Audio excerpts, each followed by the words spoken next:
In a significant shift in Germany's political landscape, the Christian Democratic Union, or the CDU, emerged victorious in the national election on February 23rd.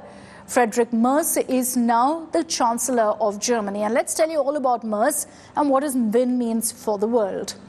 Germany headed to polls on February 23rd and elected a new government. The elections, of course, happened at a crucial time in view of concerns regarding the stagnation of Europe's biggest economy, issues relating to migration and the war between Ukraine and Russia causing uncertainty. Germans opted for change and ousted Olaf Scholz and his party out of power. Frederick Merz's Conservatives have won Germany's election, well ahead of rival parties, but also short of the 30% vote share they had expected. They got 28.6% of the vote. Sie wissen, dass wir dazu bereit sind, eine solche Regierung zu führen. You know that we are prepared to lead such a government. You know that I am also prepared to take on this leadership responsibility in the government as Federal Chancellor. Koalitionsvertrag mit der SPD voraus. The other winner, in the sense the runner-up, was the far-right Alternative for Germany, or the AfD, who are celebrating a record second-place result of 20.8%. Ja, uns liegen die Ergebnisse vor. Yes, we have the results, and the AfD has achieved a historic success. We have achieved the best result in the history of our party, and we are very happy about it.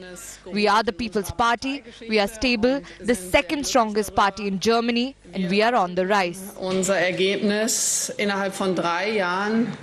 Scholz's SPD managed to secure only 16.4% of the votes, meaning they came third.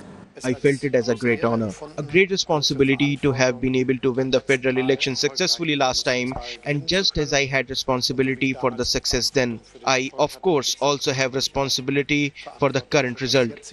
It is important for me to emphasize this once again. So let's tell you all you need to know about Germany's political landscape. The party that won is the Christian Democratic Union, or the CDU, considered to be centrist right.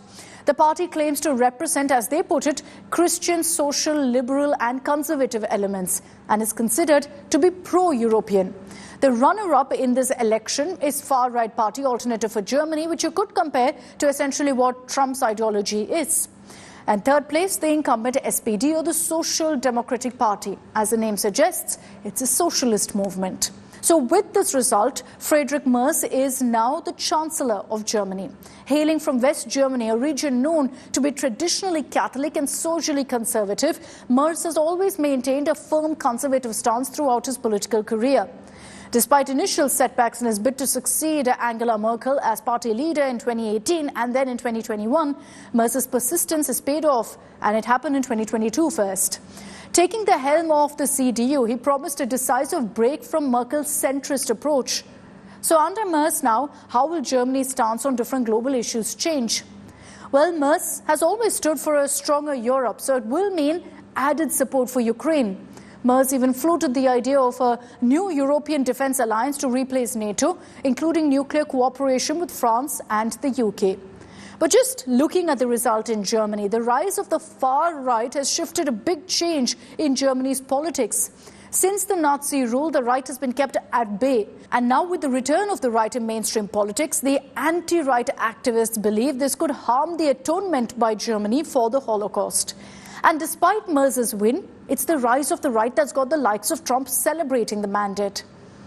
This election result for Merz will perhaps lead to Germany pushing for a Europe-first approach and counter an aggressive Trump, particularly on the Ukraine war.